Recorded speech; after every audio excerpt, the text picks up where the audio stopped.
Halo, saya Song Taigen, hamba Tuhan dari Gereja Samil. Bagaimana cara kita hidup di dalam kehidupan hari ini? Dan yang harus dilakukan untuk hidup dalam kehidupan baru. Saya ingin berbagi dengan Anda mengenai hal ini. Fokus kita pada hari ini adalah seluruh ayat dari Kitab Roma pasal 6. Khususnya untuk pelajaran hari ini, ada satu hal yang harus Anda ingat bukan? Dari yang dipelajari pada pertemuan sebelumnya. Apakah Anda ingat? Terakhir kali saya menjelaskan tentang Laut Merah.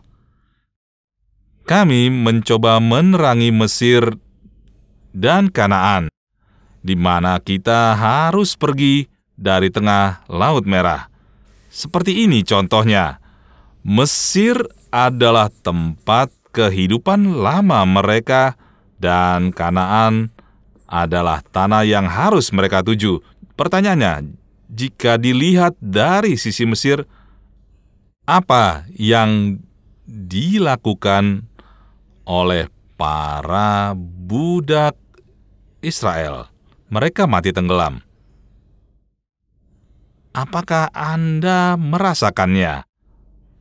Kita percaya kepada Yesus, tetapi masih menjadi budak dosa. Bukankah begitu? Jadi selalu ada konflik dan rasa bersalah. Kenapa begini? Apakah ini palsu? Bagaimana pendapat Anda? Semua orang perlahan masuk ke dalam masalah ini dan mereka semakin menderita. Bukankah dulu negara kita memiliki sistem kasta dan ada juga pelayan? Sistem serupa ada di negara manapun. Begitu juga dengan Israel dan masyarakat kuno.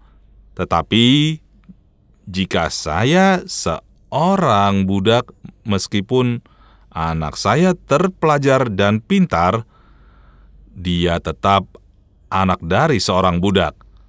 Apakah ada cara agar bisa benar-benar terbebas dari penderitaan ini? Tidak ada? Ada. Bagaimana caranya? Hanya ada satu cara. Mati. Ketika kita mati, kita akan terbebas dari rantai dosa dan perbudakan ini. Karena itu, saya akan bacakan satu hal dari Roma pasal 6, seperti ini. Jika demikian, apakah yang hendak kita katakan? Bolehkah kita bertekun dalam dosa supaya bertambah kasih karunia itu? Sekali-kali tidak. Bukankah kita telah mati bagi dosa? Dikatakan mati terhadap apa? Ini yang terjadi pada kita yang telah mati terhadap dosa. Saudara sekalian, kita ini sudah mati terhadap dosa. Kalau begitu, mari kita bahas mengenai jasad kita. Di sini ada jasad. Bahkan, jika jasad ini disentuh dengan logam, tidak ada reaksi, bukan? Kenapa? Karena sudah mati. Meskipun tidak bisa dilakukan di sini, tetapi coba letakkan beban seberat 1 ton. Tidak ada reaksi apapun. Kenapa? Karena sudah mati. Tetapi jika di dalam diri kita masih ada lingkungan dan motif dosa, maka terjadi reaksi. Apa artinya jika dibalik? Masih ada yang hidup di dalam diri kita. Betul? Jika saya benar-benar mati terhadap dosa, seharusnya saya bereaksi atau tidak? Tidak boleh ada reaksi, karena saya sudah mati. Karena dikatakan telah disalib bersama Kristus. Apakah Alkitab berbohong? Di sini kita bingung, karena tidak tahu bagaimana memahami Alkitab.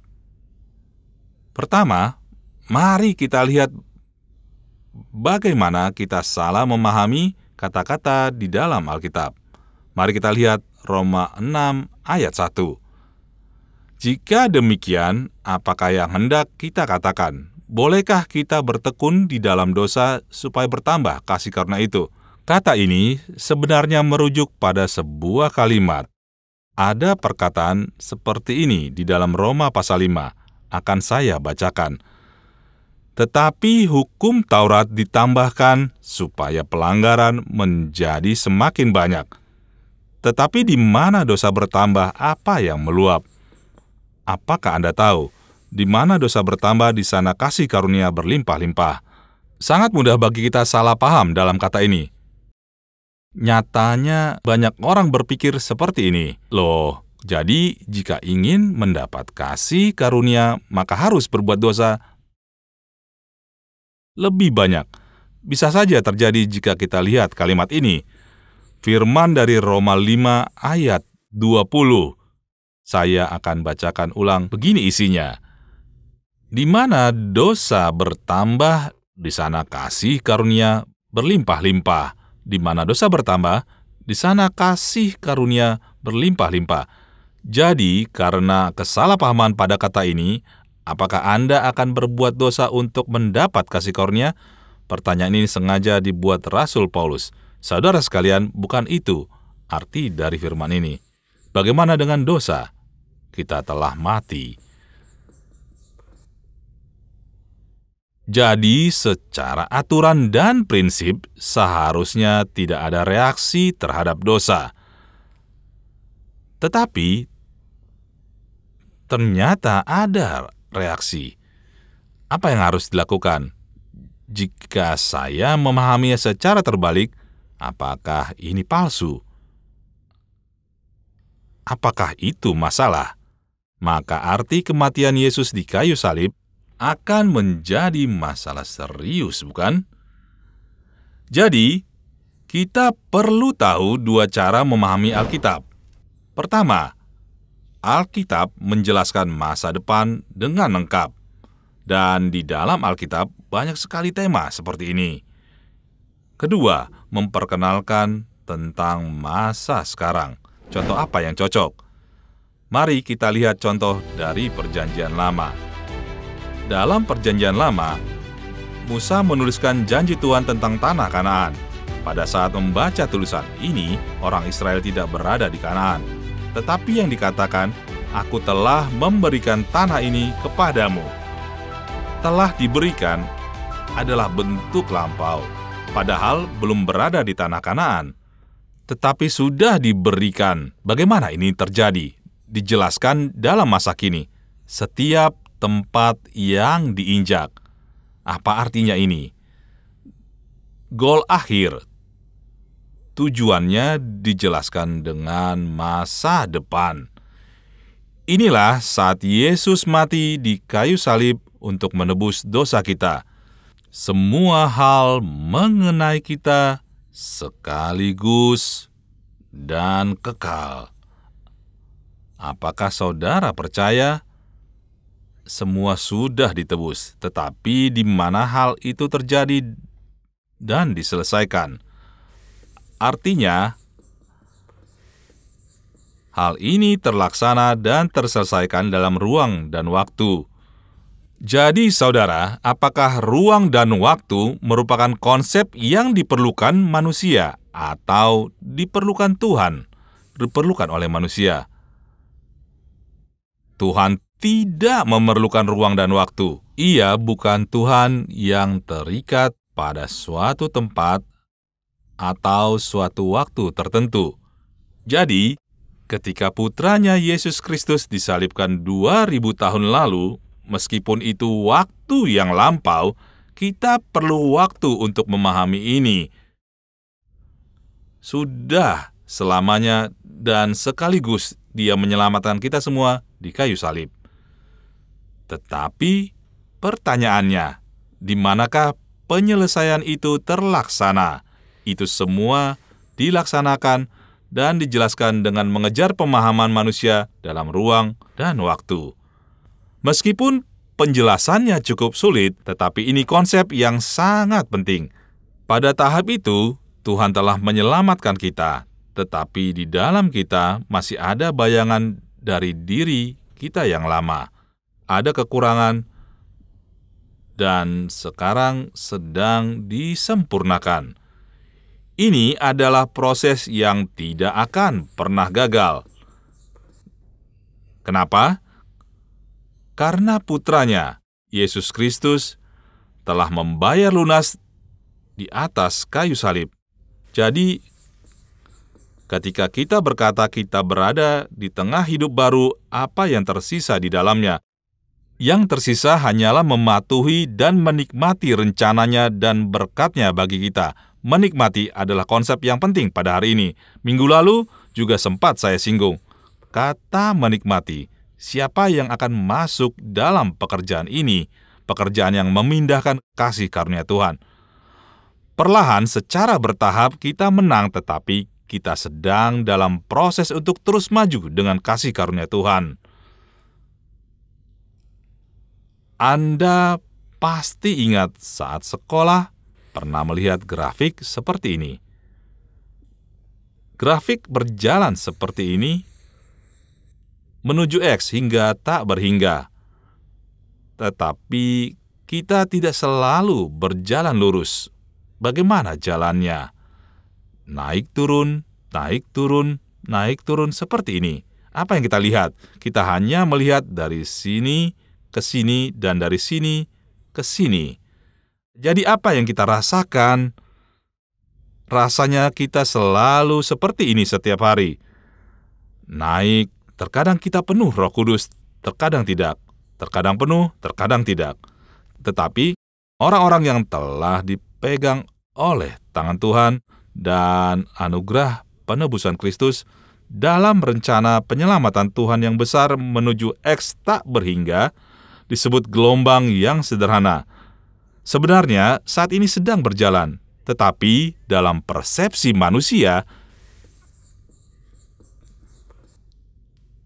kita berjalan menuju X hingga tak terhingga. Tetapi yang kita rasakan hanya di sini dan di sini saja. Dan kehidupan iman kita rasanya berada di tempat yang sama setiap harinya. Rasanya akan berantakan, tapi kita hanya mengalami gelombang yang sederhana. Karena keterbatasan manusia, kita tidak bisa melihat grafik keselamatan Tuhan yang besar. Lalu, di mana hal ini berlangsung? Kita tidak boleh melupakan bahwa hal itu terjadi di dalam ruang dan waktu, tetap dengan api semangat Tuhan dan dalam kasih yang sama. Dan satu lagi masalahnya. Mari kita lihat ayat yang kedua. Sekali-kali tidak. Bukankah kita telah mati bagi dosa? Saudara sekalian, kita masih berada di dalam dosa. Tetapi pada prinsipnya, apakah kita sudah mati dalam dosa atau belum? Sudah mati. Namun, kenyataannya kita sedang dalam proses untuk benar-benar mencapai titik penyelesaian. Mari lihat ayat yang ketiga. Atau tidak tahukah kamu bahwa kita semua yang telah dibaptis dalam Kristus telah dibaptis dalam kematiannya? Yang mengejutkan adalah apa yang kita dapatkan di dalam Yesus, baptisan, lalu apa yang kita dapatkan dari kematian Yesus. Jadi, kata dibaptis di dalam Yesus mengenai peristiwa apa? Mengenai salib. Yesus mati di kayu salib, Ia mati demi kita, dan Ia mati menggantikan kita. Adalah hal yang berbeda, bukan demi kita, tetapi menggantikan kita. Jadi saat Ia mati di kayu salib, Ia mengikat kita dan kita disalibkan bersama dengannya. Pada prinsipnya, kita telah mati di kayu salib bersama-sama dengan Dia. Saudara sekalian, kita harus mengaku ini dengan iman yang dalam. Masih ada dosa di dalam diri kita. Ini adalah di dalam ruang dan waktu. Itu masih terjadi karena sedang berjalan menuju penyelesaian terakhir. Ini pasti akan selesai, karena jika keras kepala bertemu dengan keras kepala, siapa yang akan menang? Orang yang keras kepala akan menang. Lalu, berapa tahun manusia harus keras kepala? Dahulu sekitar 70 sampai 80 tahun. Anggap sekarang 80 sampai 90 tahun. Setidaknya 80 sampai 90 tahun. Lalu bagaimana dengan Tuhan? Apakah saudara ingat salah satu nama Tuhan? Tuhan yang kekal. Dapatkah saudara bertahan selama 80 sampai 90 tahun dengan keras kepala pada Tuhan? Kekeras kepalaan Tuhanlah yang memilih kita. Tidak peduli berapa banyak kita masuk ke dalam selokan, tidur di semak berduri, hidup kita berantakan, Tuhan akan menanti hingga akhir. Saudara tahu kenapa? Jika saya jawab, Anda akan tertawa. Karena teringat modal awal. Ada modal awal dalam keselamatan? Ada. Apa yang Tuhan bayar untuk membayar kita? Ia membayar dengan anaknya Yesus Kristus. Tetapi, transaksi itu, kita anggap ini transaksi. Menurut saudara, jika bukan Tuhan, apakah transaksi ini akan dilakukan dengan hati seperti ini? Tentu tidak bisa. Anaknya telah diserahkan, jadi keselamatan saudara tidak gratis. Tidak seperti cerita orang lain. Siapa bilang keselamatan gratis? Keselamatan adalah peristiwa luar biasa di mana nilai kehidupan anak yang sangat besar dibayarkan di kayu salib. Kita salah memahaminya, karena keselamatan datang pada kita secara cuma-cuma. Harga yang dibayar di kayu salib demi keselamatan kita tidak terbayar. Jika bukan Tuhan, apakah yang akan dilakukan asal-asalan? Tidak bisa. Ini konsep untuk membantu kita paham, tetapi tidak akan dilakukan meski kita ingat pada modal awal. Tidak lihat akhirnya. Yang dikatakan Alkitab adalah dikatakan Alfa dan Omega, alfabet pertama dan terakhir dari bahasa Yunani. Kenapa dikatakan Alfa dan Omega? Selama Tuhan campur tangan dalam hidup kita, maka semua yang kita rencanakan, Tuhan yang akan putuskan. Kita terikat di dalam keteguhan abadi Tuhan. Jadi, kitab Roma menjelaskan bagaimana keselamatan datang kepada kita. Saya punya satu poin lagi di sini, yaitu ada seseorang bernama Pelagius pada abad ke-5. Anda cukup mengingat bahwa ada orang yang seperti ini, karena saya akan sampaikan hal yang tidak begitu baik. Yang dikatakan oleh orang ini adalah dosa kita di dalam Adam, bukan berarti bahwa kita benar-benar berdosa di dalam Adam, melainkan karena teladan buruk Adam yang membuat kita berbuat dosa, melemahkan kita menjadi peniru dosa. Karena itu, orang-orang lebih tertarik mendengarnya. Bagaimana kita bisa lakukan dosa bersama dengan Adam, padahal kita tidak berada di sana saat itu.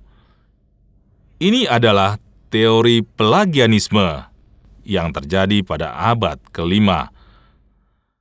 Tetapi, Alkitab tidak mengatakan bahwa kita meniru dosa karena teladan buruk Adam. Agustinus berkata bahwa telah berbuat dosa. Saudara, dalam Ibrani pasal 7 dikatakan memang tidak dapat disangkal bahwa yang lebih rendah diberkati oleh yang lebih tinggi. Dan di sini manusia-manusia fana menerima persepuluhan, dan di sana ia yang tentang dia diberi kesaksian bahwa ia hidup.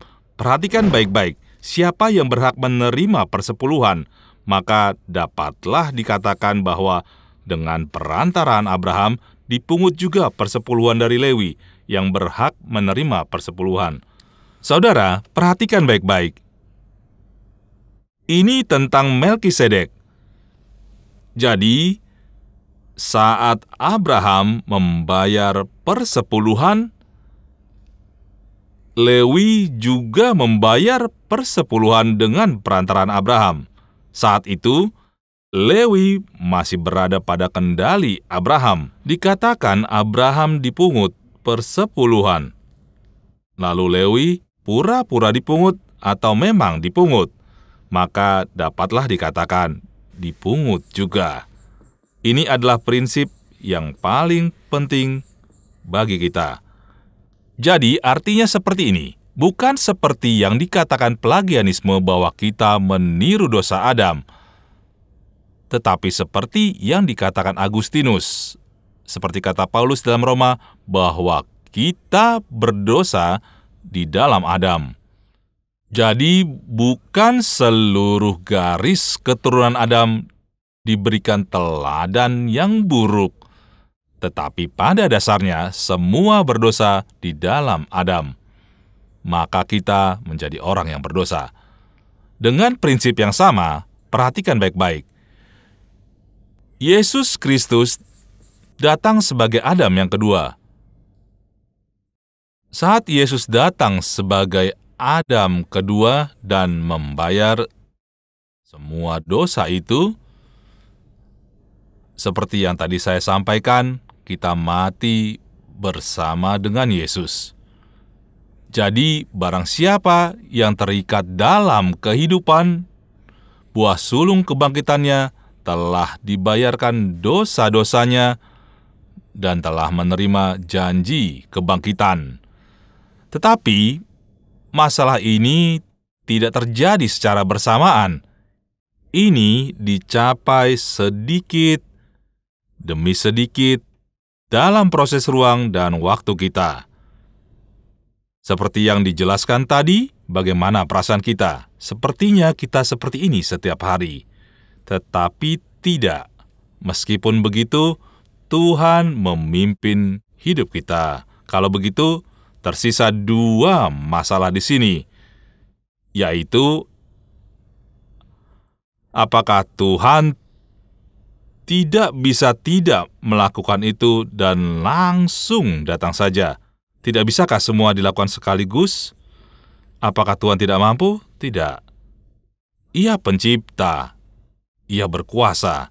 Kenapa ia tidak dapat melakukannya? Ada dua alasan di sini. Pertama, masih banyak orang pilihan Allah yang perlu mendengar firman ini dan diselamatkan. Kenapa dia tidak lakukan semua sekaligus hingga akhir dari perjalanan panjang ini?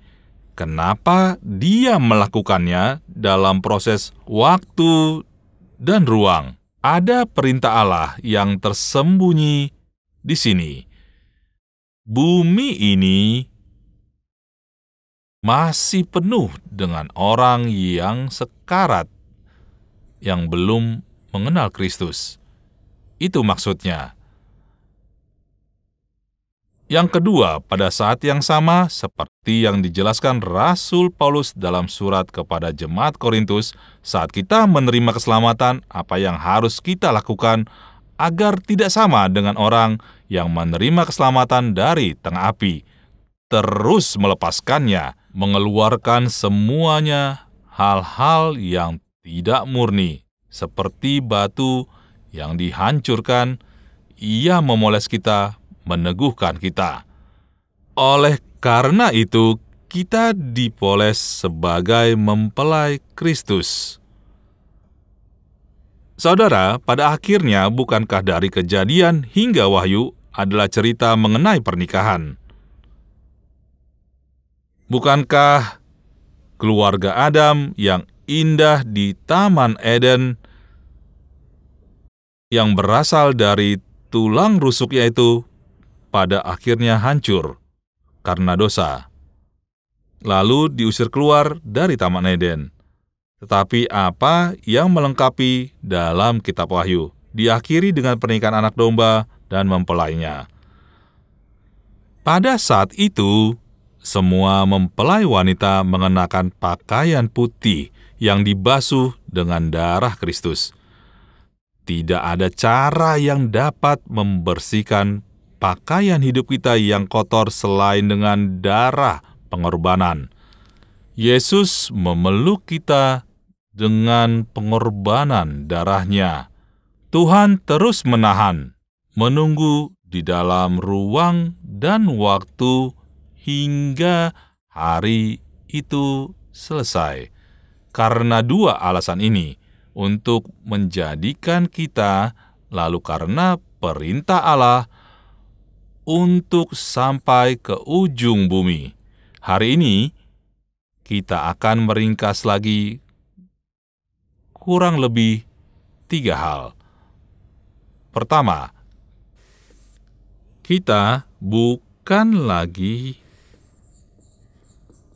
hamba dosa, karena Yesus Kristus mati di kayu salib demi kita dan mengikat kita mati bersamanya. Salib adalah buktinya. Mati bersama. Saudara, kita memiliki keberanian kembali untuk mengangkat wajah kita di depan kebenaran dan fakta yang tidak dapat diubah. Hati yang berdebar. Kita tidak bisa hidup setiap hari tanpa kasih karunia Kristus. Lalu terakhir, yang ketiga, kita mati bersama di kayu salib dan hidup sebagai hamba cintanya hingga akhir. Bukan sebagai hamba hukum Taurat. Saya memberkati pemirsa CGN bahwa 3 janji ini akan menjadi dasar untuk memperbarui kekuatan iman saudara di dalam nama Yesus. Terima kasih. Pada pertemuan berikutnya, saya akan menjelaskan firman lebih dalam melalui perumpamaan hukum Taurat dan suami. Terima kasih.